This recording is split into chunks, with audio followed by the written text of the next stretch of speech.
Life has a way of surprising you when you least expect it. I'm Audrey, an economist. A few years ago, if you had asked me, I would have told you that I had everything: a loving husband, Ethan, our sweet daughter Chloe, and a cozy home that was ours, all ours. But let me take you back to the beginning, to the days when our future seemed full of hope and dreams. It was a lazy Thursday afternoon. The sunlight filtered through the curtains, casting a warm glow over the room, while the smell of freshly baked bread from Ethan's bakery filled the air. Ethan was in the kitchen, flour dusting his hands as he worked, lost in his craft in a way that always made me smile. "Audrey, can you grab the vanilla extract? It's on the top shelf," he called out, not looking up from the mixing bowl. I walked to the pantry, reaching for the bottle. "You know, you could put things where I can actually reach them," I teased as I handed it to him. Ethan flashed a grin, wiping his hands on his apron. "Where's the fun in that? I like it when you have to stretch," he replied with a wink. I rolled my eyes, shaking my head. "You're impossible, you know that?" "That's why you married me," he said, his playful smirk never leaving his face, before turning back to the dough. In the living room, our 5-year-old Chloe was sprawled out on the floor, surrounded by her coloring books. She hummed as she carefully focused on her drawing. "Mommy, look, I'm drawing a picture of our family," she said, excitedly waving me over. "It looks fantastic, Chloe," I said, beaming with pride. Then I turned back to Ethan, hesitant but feeling the need to bring up something that had been on my mind. "Speaking of the bakery, have you thought more about what we discussed? Maybe expanding?" Ethan's cheerful expression shifted, and a slight frown formed. "Audrey, we've talked about this. The bakery is fine just the way it is. Why change something that's already working?" I paused for a moment, but then pressed on. "But think about Chloe's future. We could do so much more for her. Maybe even get that house we've always dreamed of." Ethan ran a hand through his hair, looking uncertain. "I don't know, Audrey. I like the bakery the way it is. Small, manageable. A bigger place just means more stress." Frustration bubbled up inside me, but I kept it in check. Okay. I just think we should start thinking bigger, that's all." Ethan shrugged, his voice tinged with irritation. "Maybe, but let's just enjoy today, all right? No more talk about expanding." I nodded, not wanting to ruin the day. As the afternoon wore on, the warmth of the sunlight faded, and the day slowly came to an end. I couldn't shake the uneasy feeling. Ethan and I used to be a team, dreaming and planning together, but lately it felt like we were on different paths, especially when it came to our goals and future.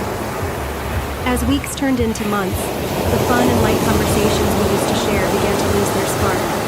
The bakery, once a symbol of our shared dreams, now felt like a reminder of missed opportunities. While I was busy moving up at work, Ethan seemed happy to stay where he was. That's when the first signs of trouble started to show. One evening, after a tough day at work filled with deadlines and numbers, I came home exhausted. Ethan was in the living room, feet up, scrolling through his phone. The bakery had closed early, and he hadn't picked up Chloe from school. My mom had stepped in again like she often did these days. "Ethan, you were supposed to pick up Chloe today. I had a meeting and couldn't make it," I said, trying to keep calm. Ethan didn't even look up. "Oh, was that today?"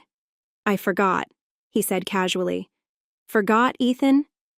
This keeps happening. You need to step up," I said, my frustration starting to show. Finally, he looked up, and I could see the irritation in his eyes. "I said I'm sorry, Audrey. What more do you want? I'm not the only parent here." I took a deep breath, trying not to lose my temper. "It's not just about picking up Chloe. It's about us, our future. Don't you think we should be doing more for her, for our families?" Ethan shrugged, his face blank. "We're doing fine, Audrey. Why do you always want more? Can't you just be happy with what we have?" I sat down feeling a mix of sadness and frustration. "I am happy, Ethan, but I also want more for Chloe, for our family. Is that so wrong?" Ethan stood up abruptly, the chair scraping against the floor. You know what, Audrey? I'm tired of this. Every day it's the same thing. You want more, more, more. I'm going to my mom's. Before I could say anything, he grabbed his keys and left. I was alone with my thoughts and a heavy feeling of dread. This wasn't the first time he had run to his mother, Evelyn, when we argued. It was becoming his go-to move, and I was left wondering where I stood in our marriage. The next day, Evelyn called. Her tone was sharp and unfriendly. Audrey, what's this I heard you and Ethan are fighting again? You're pushing him too hard. He's happy with his bakery. Why can't you be? Evelyn's voice was sharp, full of blame. I gripped the phone tighter, trying to stay calm. Evelyn, I'm thinking about our future, about Chloe's future. Ethan and I need to be on the same page, I said carefully. Well, maybe your PIG is the problem, Audrey. You're always wanting more. Ethan is a simple man, and you knew that when you married him, she snapped back. A flash of anger rose in me. Simple doesn't mean stuck, Evelyn. I'm trying to build a better future for all of us, she scoffed. You're just being ungrateful and greedy. Ethan is doing his best. You should appreciate that. The call ended soon after with no solution. I hung up feeling more alone than ever. Trouble came fast and hard. Ethan's bakery, once the heart of our small community, started losing customers. Bills piled up and the cozy bakery began to feel more like a sinking ship. I worked long hours to keep us afloat, but it was like trying to bail water out of a boat with a hole in it. One evening I came home and found Ethan slumped at the kitchen table. A pile of bills lay scattered in front of him, his face etched with defeat. Ethan, what's going on? I asked, my stomach twisting into knots. He slowly lifted his gaze, eyes swollen and bloodshot, exhaustion written all over him. The bakery, Audrey. I can't keep it running anymore. We're losing money, he muttered, his voice hollow. My heart plummeted at his words. What are we going to do? I stammered, panic rising in my chest. We have Chloe to think about. Ethan ran his hands through his hair, a gesture I had seen countless times before, but this time it felt different, more desperate. I don't know, Audrey. I never thought it would come to this. I sank down beside him, trying to absorb the weight of the situation. Maybe it's time to think about other options. You could look for a job, at least until we figure this out, I suggested, my voice soft, hesitant. Ethan's face hardened instantly. A job? Work for someone else? I'm a business owner, Audrey, not some office worker, he shot back, his tone sharp. I took a deep breath, trying to keep my own frustration at bay. Ethan, this isn't about pride. It's about keeping our family afloat. We need to make ends meet. He stood up suddenly, the chair scraping loudly against the floor. The air between us thickened, heavy with tension. I don't need a lecture, Audrey. I know what's at stake, he snapped, his voice cracking with anger before he stormed out of the room. The door slammed shut behind him, leaving me alone with a pile of unpaid bills and a head full of worries. The next day, I decided to call Evelyn. Maybe she could help him see reason. I dialed her number, my hands trembling as I pressed the call button. Evelyn, it's about the bakery. Ethan's really struggling, and I think he needs to consider looking for a job, I said, trying to sound as calm as possible. A job? My son isn't going to work for someone else, Evelyn replied sharply, her voice defensive. He's a business owner, Audrey. He's better than that. I bit down on my frustration, my jaw clenched tightly. Evelyn, the bakery is closing. We have bills piling up and a daughter to raise. This isn't about pride or status. It's about survival, I said, my voice tight. Evelyn scoffed. Survival? Audrey, you always exaggerate. Ethan will figure it out. He doesn't need to lower himself to being an employee. Her words stung, but I couldn't argue with her. The conversation was going nowhere. I ended the call, feeling more helpless than I had before. Ethan's refusal to face reality, coupled with Evelyn's unwavering support, was a disaster waiting to happen. That night, Ethan and I sat in silence, the atmosphere between us suffocating. The air was so thick with tension I could barely breathe. I wanted to scream, to shake him, to make him see reason, but I knew it wouldn't do any good. The closure of the bakery wasn't just a financial blow. It was pulling us apart, piece by piece. Ethan, once a proud and driven business owner, now spent his days lying around the house. I returned home from long, exhausting work days to a house in disarray. Dishes stacked high in the sink, laundry piled up, and Chloe left to fend for herself. One evening, I got home later than usual, my head pounding after a day full of meetings. The house was a mess, and Ethan was on the couch with a beer watching TV. That was the last straw. "Ethan, what the hell? Look at this place. Can't you at least clean up a little?" I snapped, my patience gone. Ethan looked up, unfazed. "Oh, come on, Audrey. I'm not your maid. I had a rough day," he said. I stared at him, shocked. "Rough day doing what, Ethan? You've been sitting here all day." He shrugged, taking another sip of his beer. "I'm dealing with stuff, okay? It's not easy losing your business." I threw my bag down, frustration boiling over. "And you think it's easy for me working all day to keep us afloat while you do nothing?" Ethan stood up, his face tight with anger. "I'm not doing nothing, Audrey. I'm trying to figure things out." "Figure what out, Ethan?" "How to avoid responsibility." "We have a daughter, for God's sake," I shouted, unable to hold back anymore. "Don't you think I know that?" "I don't need you ignoring the problem and making it worse," Ethan yelled back. "I don't need you nagging me every single day." Our argument grew louder, with harsh words and accusations flying between us. Suddenly, Chloe appeared in the doorway, her wide eyes filled with fear. "Mommy, Daddy, please stop yelling," she pleaded, her voice small and shaky. We both froze, the anger draining out of us as we looked at her. Ethan muttered something under his breath and walked out, leaving me to comfort Chloe, who was now crying. I hugged her tightly, guilt and sadness washing over me. The days that followed were a blur of quiet meals, cold exchanges, and an ever-growing distance between us. I struggled to hold everything together, working long hours, managing the house and taking care of Chloe, while Ethan seemed to retreat deeper into himself.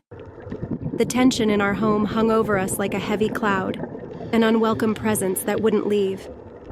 But nothing prepared me for what came next. It started with small amounts of cash disappearing from my purse. At first I thought I was being forgetful, but then the amounts grew larger. One evening, after noticing another $100 missing, I decided to confront Ethan. He was in the living room, glued to the TV as usual. "Ethan, have you been taking money from my purse?" I asked, trying to keep my voice calm. He didn't even look at me. "What? No. Why would I do that?" Anger flared inside me.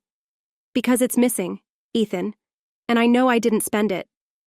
He finally turned to face me, his expression defensive. "Look, I needed some cash, okay?" "It's not a big deal." I stared at him, incredulous. "Not a big deal? It's stealing, Ethan, from your own wife." He stood up, his voice rising. "I don't need a lecture, Audrey. I took a bit of cash for beer. It's not like I'm wasting it on something stupid." I couldn't believe what I was hearing. "Beer? You're stealing money for beer while I'm working day and night to hold this family together?" Ethan's face hardened. "Yeah, beer. It's not like I have much else to enjoy these days." A mix of anger and sadness overwhelmed me. "That's your excuse? I'm out there busting my back and you're sitting here drinking away our money?" Ethan scoffed. "Oh, please, you're always so dramatic. It's just a few bucks." His words cut deep. I felt like I didn't recognize the man standing in front of me anymore. I took a deep breath, trying to stay calm. "This isn't just about the money, Ethan. It's about trust. How can I trust you if you're stealing from me?" Ethan didn't respond.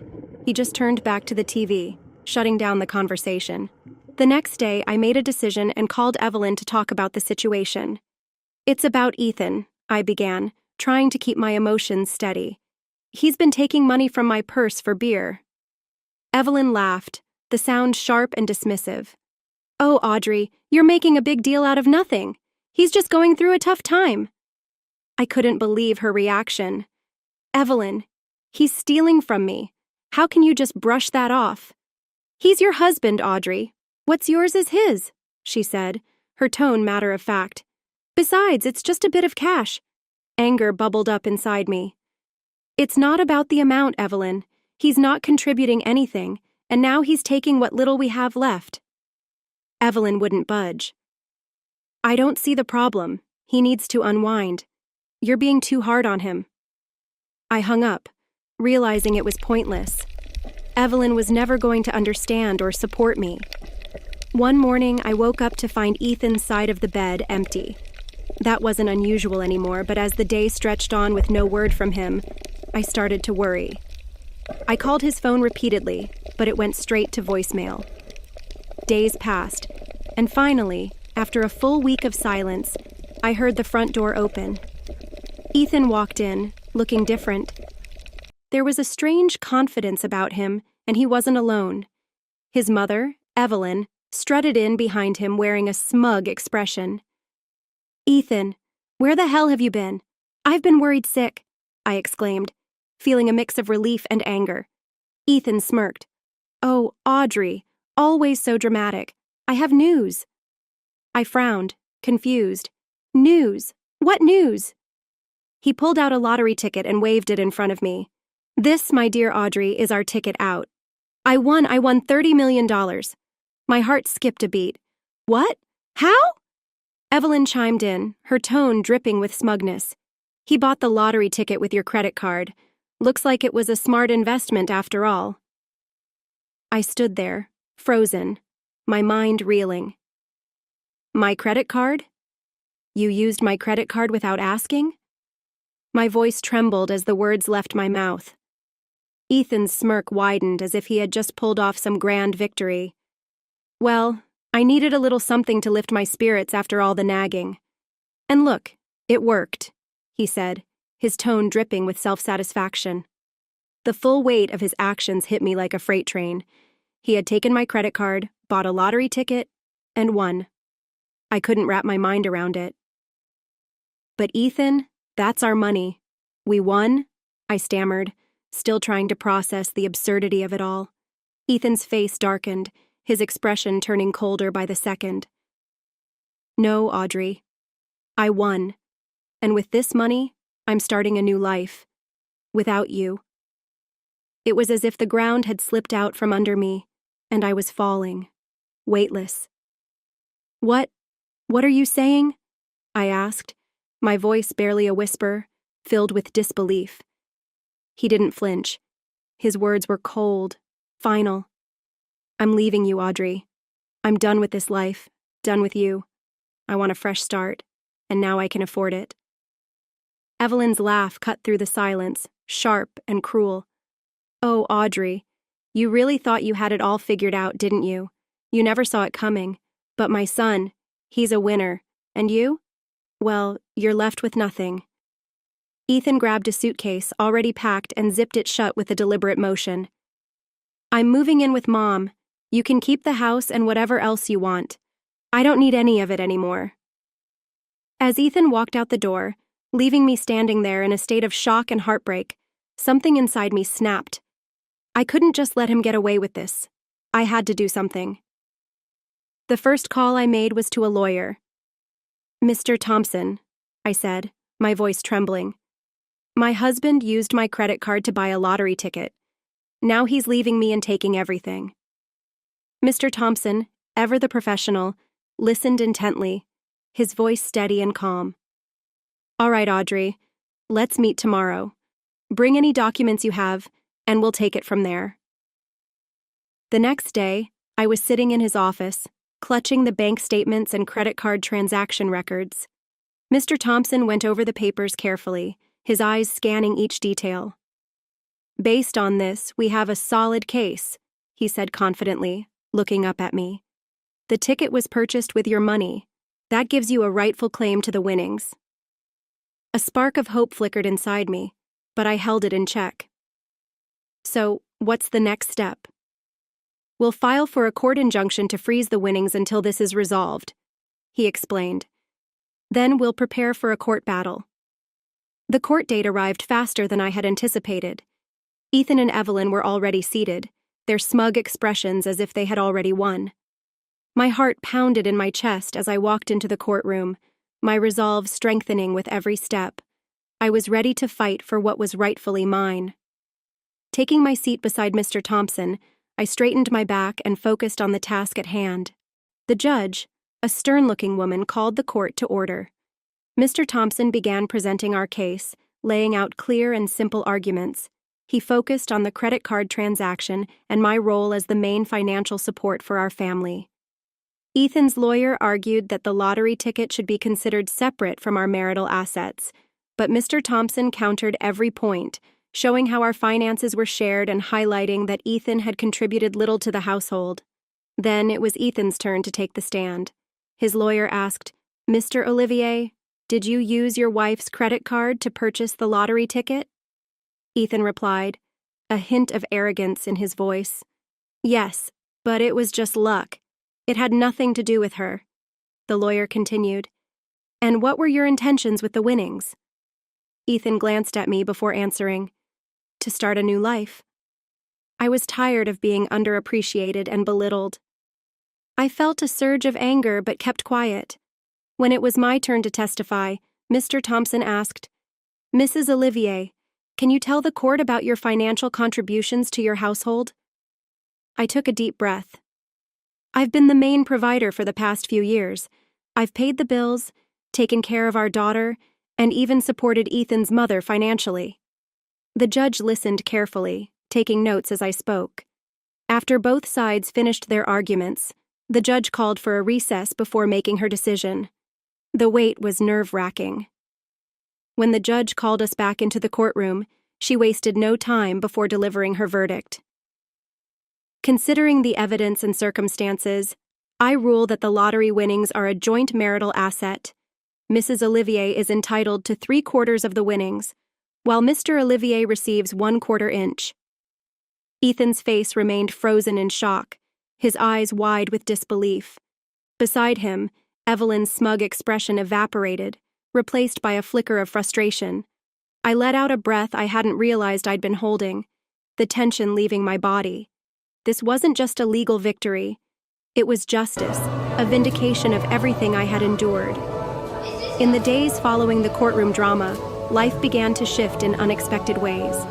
My focus, as it always had been, was on Chloe.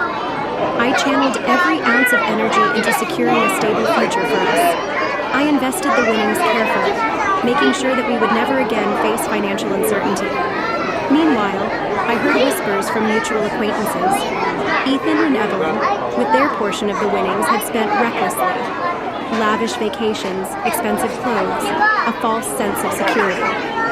Now they were back to square one, their pockets empty and their dreams dashed. One afternoon, while I was out running errands, I ran into Ethan. The man I saw was a far cry from the confident businessman I had once known. His face was unshaven, his clothes wrinkled and disheveled. The air around him seemed heavy with defeat. "Audi," he muttered, his voice thick with bitterness. "Look at what you've done to me." I met his gaze coolly, without a hint of sympathy. "No, Ethan. Look at what you've done to yourself." With that, I turned and walked away, finally feeling the weight of the years of struggle lift off my shoulders. But Ethan wasn't done. As I walked away, he called after me, his voice tinged with desperation. "I'm broke, in debt, and they're taking the house." I stopped but didn't turn around. His words were nothing more than empty noise to me now. "Ethan, you did this. You and your mother wasted every opportunity, every cent, and now you're paying the price." He glared at me, his bitterness turning into a sharp sneer. "So what? You're just going to watch me suffer? Gloat about it?" I shook my head, not in pity, but in resolve. I'm not gloating, Ethan. I'm just living my life. You made your choices, and I made mine. Before he could interject, I pressed on. You and your mother couldn't stand the idea of me taking what was mine. You squandered your share without any thought for the future. That's on you. Ethan's face contorted with rage, but there was something else in his eyes, a flicker of regret, a recognition of what he had lost. You could have shared more, you could have helped me. He trailed off, his voice small, almost pleading. I stopped him mid-sentence. I could have what, Ethan? Bailed you out after you betrayed me? After you and your mother laughed in my face? Number, I've moved on. He stood there, silent, defeated. Without another word, I turned and walked away. As I moved further from him, I couldn't help but feel a sense of clarity. I had faced betrayal, endured heartbreak, but I hadn't let it destroy me. Instead, I had rebuilt. Chloe and I were thriving, our life grounded in hard work, thoughtful decisions, and the resilience we'd both inherited. It was a life I had fought for, and it was mine to keep.